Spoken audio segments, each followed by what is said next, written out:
Terima kasih atas kesempatan yang diberikan. Perkenalkan, nama saya Gifford Givanus Hengkey. Saya kuliah di Universitas Pembangunan Indonesia, Fakultas Hukum. Di saat ini saya akan membaca hasil rangkuman yang saya rangkum dari buku Dr. Thelma Moses, SH.MH, dari bab 1 sampai bab 7. Di sini bab 1, arti luas, hukum perdata arti luas, yang mengartikan bahwa semua hukum private material yaitu segala hukum pokok yang mengatur kepentingan perseorangan. Sedangkan dalam arti sempit, adapun hukum perdata dalam arti sempit dipakai sebagai lawan hukum dagang. Pembagian hukum perdata itu ada dua. Yang pertama hukum perdata material dan hukum perdata formil. Dalam hukum perdata material lazim disebut hukum perdata material lazim disebut hukum perdata. Material dapat dibagi atas 4, yaitu person rek mengatur siapa yang merupakan pembawa hak, family rek mengatur mengenai hubungan-hubungan hukum yang merupakan akibat dari perkawinan dan keturunan. Yang ketiga ada firmogens rek mengatur hak-hak apakah yang dapat dijalankan terhadap satu benda yang mempunyai nilai uang. Sedangkan yang keempat erfrek mengatur apa yang terjadi dengan kekayaan seseorang yang sudah meninggal dunia. Sedangkan ini material juga secara sistematika ada 4 buku, yaitu buku 1 Van Personen, buku 2 Van Second, buku ketiga Van Verbientensen, buku keempat Van Beywes and Vergering. Sedangkan hukum perdata formil disebut hukum acara perdata. Kita masuk dalam bab 2. Di sini membahas tentang subjek hukum. Subjek hukum adalah berkepribadian hukum dan segala sesuatu yang berdasarkan tuntutan kebutuhan masyarakat oleh hukum diakui sebagai pendukung hak dan kewajiban. Subjek hukum dapat dibagi menjadi 2, yaitu naturlik person dan rechtperson. Ini sebagai pendukung hak dan kewajiban. Berakhirnya kepribadian.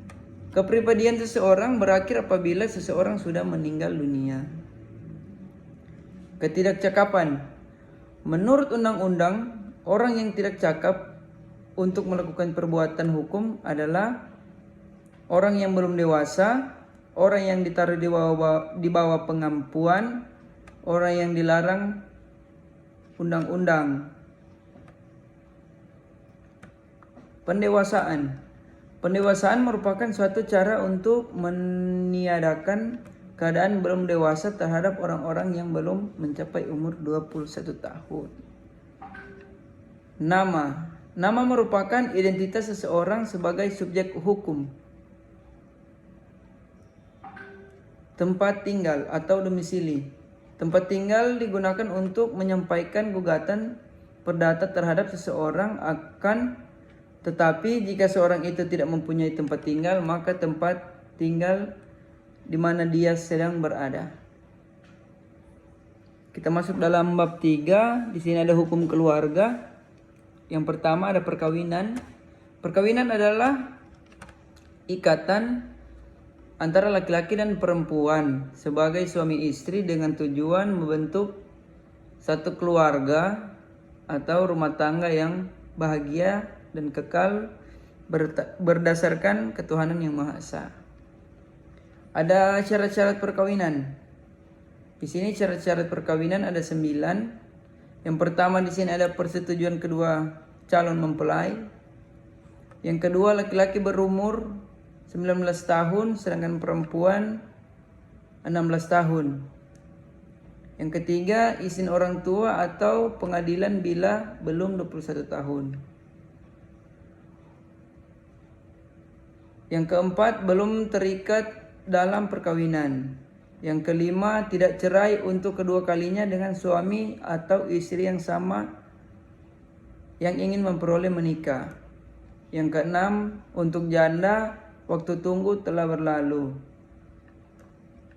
Yang ketujuh, telah memberitahukan kepada pegawai pencatatan kapan waktu pernikahan direncanakan.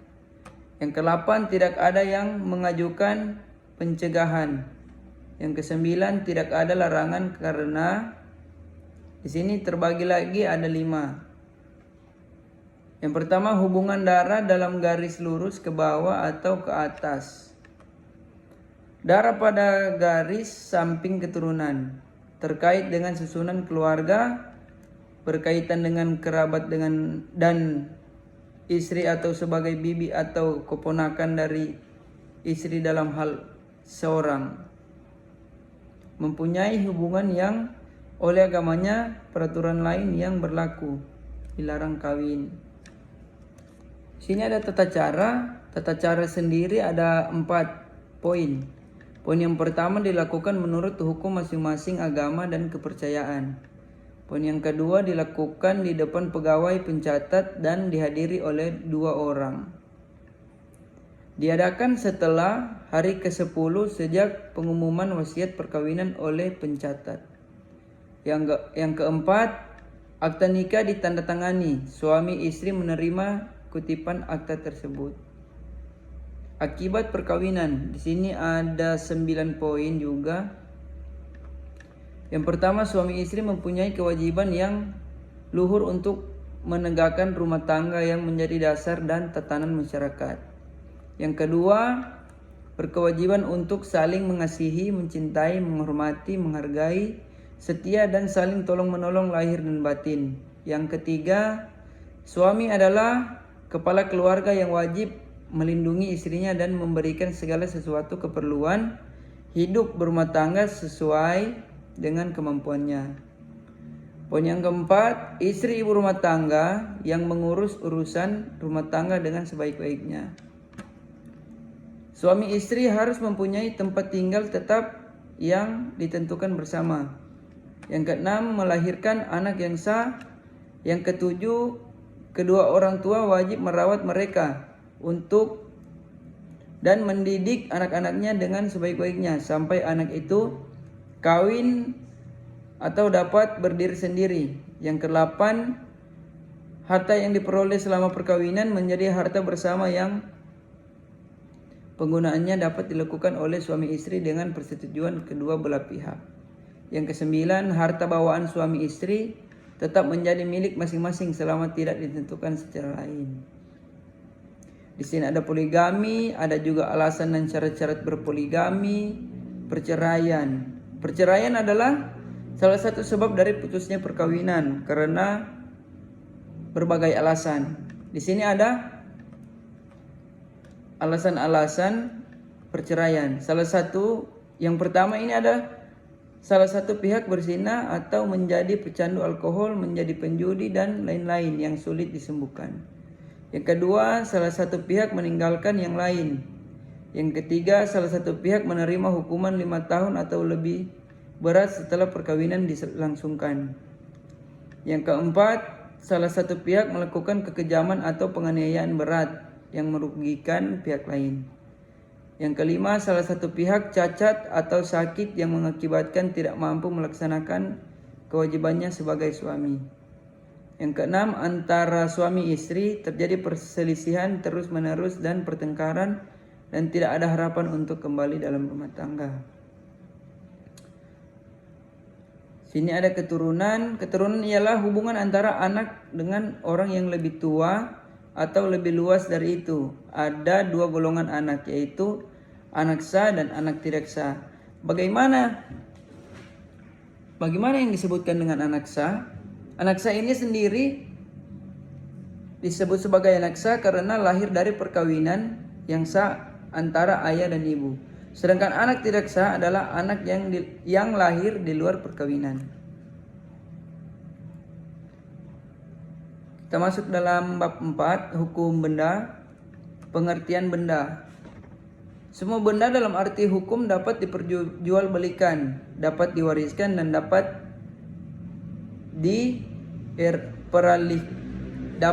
dialihkan kepada pihak lain. Di sini ada pengaturan hukum benda, ada pembedaan macam-macam benda, ada tentang hak kebendaan, pembedaan hak kebendaan. Nah, ini pembedaan hak kebendaan ini. Hak-hak yang berkaitan dengan tanah yang dicabut dari buku 2 KUHP adalah yang pertama hak milik, kedua hak guna usaha, yang ketiga hak guna bangunan, yang keempat hak pakai pekarangan, yang kelima hak untuk memungut hasil, yang keenam hak sewa bangunan, yang ketujuh hak semua yang berkaitan ke tanah lain kecuali hipotek. Asas-asas kebendaan sendiri di sini ada beberapa poin. Yang pertama asas hukum paksaan, asas dapat dialihkan, asas individualistis, asas totalitas, asas tak terpisahkan, asas keutamaan, asas campuran, asas pengaturan per benda untuk benda bergerak dan tidak bergerak, asas publisitas, asas mengenai sifat perjanjian. Sini ada penyerahan, syarat-syarat penyerahan, hak gadai, cara menggadai. Nah, di sini cara menggadai hipotek. Menjelas di cara menggadai hipotek, cara menggadai hipotek ini berbicara jika benda tidak bergerak itu berupa tanah, maka tanah itu harus didaftarkan terlebih dahulu pada bagian pendaftaran tanah kantor pertahanan setempat menurut tata cara yang diatur dalam PP nomor 10/61 Akte. Kita masuk dalam bab 5 hukum waris. Pengertian warisan. Semua peraturan yang mengatur tentang pemindahan harta benda dari seseorang yang meninggal dunia kepada satu orang yang lebih dari orang lain. Menurut hukum ada dua cara untuk mendapatkan warisan. Yang pertama sebagai ahli waris menurut hukum, dan yang kedua karena diangkat dalam wasiat. Apa yang dapat diwaris? Umumnya dalam lapangan hukum kekeluargaan tidak dapat diwaris yaitu hak dan kewajiban pribadi kecuali hak seorang ayah untuk mengingkari keabsahan anak, dan yang kedua hak seorang anak untuk menuntut agar ia dinyatakan sebagai anak yang sah. Yang bisa diwariskan adalah hak Rukterbruik, perjanjian perubahan, perjanjian perburuhan, perjanjian perkongsian atau dagang, hak yang berupa pribadi. Hak waris menurut undang-undang itu ada 4 golongan ahli waris yang diberi hak waris menurut undang-undang. Yang pertama, anak dan keturunan dalam garis peminjaman ke bawah suami atau istri sama dengan anak sah. Orang tua dari saudara kandung almarhum. Dibagi dua, setengah untuk keluarga ayah, setengah untuk keluarga ibu. Yang keempat, sanak dalam keluarga ke samping sampai tingkat ke-6. Jika semua itu tidak ada, maka negara menjadi ahli waris. Itulah hak waris menurut undang-undang. Di sini juga ada testamen. Apa itu testamen? Testamen itu adalah surat wasiat atau suatu perbuatan yang berisi pernyataan wasiat seorang tentang apa yang diinginkan setelah dia meninggal. Bagaimana sifat surat testamen? Pada prinsipnya dapat ditarik kembali kecuali dalam hal pemberian warisan dalam perjanjian perkawinan dan pengangkatan anak di luar perkawinan yang dicantumkan dalam wasiat. Sublegaat. Apa itu sublegaat? Sublegaat itu adalah legaat yang memberati legalitas atau penerima hibah wasiat. Sedangkan legaat itu sendiri itu memberikan kepada seseorang berupa satu atau beberapa benda tertentu. Kita masuk dalam bab 6. Sini ada hukum perikatan atau verbintenisen. Sumber-sumber perikatan. Perbedaan perikatan dan perjanjian adalah perikatan di sini dituliskan ada 4 poin. Yang pertama, tidak ada pengertian dalam KUH Perdata, KUHP. Yang kedua, sumber lebih luas dari perjanjian. Yang ketiga, dia bersifat abstrak. Yang keempat, dia peristiwa hukum. Sedangkan perjanjian dia terdapat dalam pasal 1313 KUHP. Lebih sempit. Yang ketiga konkret, yang keempat perbuatan atau tindakan hukum. Di sini ada 10 jenis perikatan. Perikatan yang pertama, perikatan bersyarat. Yang kedua, perikatan dengan ketetapan waktu. Yang ketiga, perikatan alternatif. Yang keempat, perikatan tanggung-menanggung. Yang kelima, perikatan yang dapat dibagi dan tidak dapat dibagi. Perikatan yang keenam, dengan ancaman hukuman. Perikatan yang ketujuh, kumulatif. Perikatan yang ke-8, generik dan spesifik. Perikatan yang ke-9, sivil dan naturalik.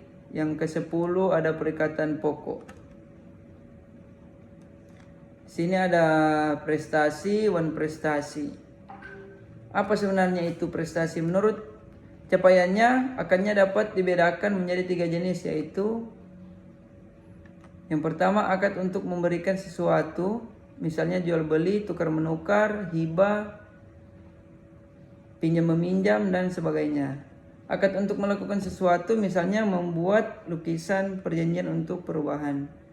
Dan yang ketiga, perjanjian untuk tidak melakukan sesuatu, misalnya perjanjian untuk tidak membangun tembok. Wan prestasi. Wan prestasi, apa sih wan prestasi? Ialah seseorang debitur yang dalam melaksanakan prestasi, istilah lain bercerita janji. Akibat-akibat wan prestasi. Yang pertama, pemenuhan janji. Yang kedua, pemenuhan perjanjian disertai ganti rugi. Yang ketiga, ganti rugi saja. Yang keempat, pembatalan atau pemutusan perjanjian. Yang kelima, pembatalan disertai ganti rugi. Kita langsung saja masuk dalam bab 7, pembuktian dan lewat waktu. Hal pembuktian. Arti pembuktian adalah untuk meyakinkan hakim akan kebenaran dalil-dalil atau dalil-dalil yang diajukan dalam suatu sengketa. Alat bukti itu hanya timbul atau diperlakukan jika terjadi sengketa, dan semuanya itu termasuk kekuasaan atau kewenangan hakim pengadilan perdata untuk memutuskannya. Alat-alat bukti. Menurut pasal 164 HIR dan pasal 284 RBG, alat bukti adalah yang pertama, alat bukti dengan surat sebagai alat bukti. Ada 3 macam, yaitu surat akta otentik, surat akta di bawah tangan, dan dokumen lain. Pembuktian oleh saksi artinya Orang yang akan menjelaskan apa yang telah dilihat atau dialaminya sendiri, dan setiap keterangan harus disertai alasan untuk mengetahui hal yang dijelaskan. Dan yang ketiga di sini ada dugaan untuk persangkaan, suatu kesimpulan yang ditarik dari suatu peristiwa yang sudah jelas dan nyata. Dari peristiwa tersebut disimpulkan bahwa peristiwa yang lain harus dibuktikan juga terjadi. Dua macam kecurigaan. Yang pertama kecurigaan menurut undang-undang, dan yang kedua asumsi menurut hakim. Sini juga ada daluarsa atau verjaring atau lewat waktu. Dalam hal daluarsa atau verjaring atau lewat waktu ada salah satu cara untuk menghilangkan keraguan, yaitu untuk mencapai kepastian hukum. Daluarsa ini diatur dalam buku keempat bab 7 mulai dari pasal 1946 sampai dengan 1993 KUH Perdata. Dalam pasal 1946 BW adalah bahwa tanggal daluarsa dibagi menjadi dua bagian. Satu, daluarsa untuk menempatkan sesuatu atau disebut dalam akdisif atau disebut dalam akdisitif, dan yang kedua daluarsa untuk dibebaskan dari suatu kewajiban yang juga disebut ekstensif. Terima kasih, itulah hasil dari rangkuman saya yang saya pelajari dalam buku Hukum Perdata Dr. Thelma Moses SHMH dari bab 1 sampai dengan bab 7. Saya meminta maaf dan meminta bimbingan jika masih ada banyak kekurangan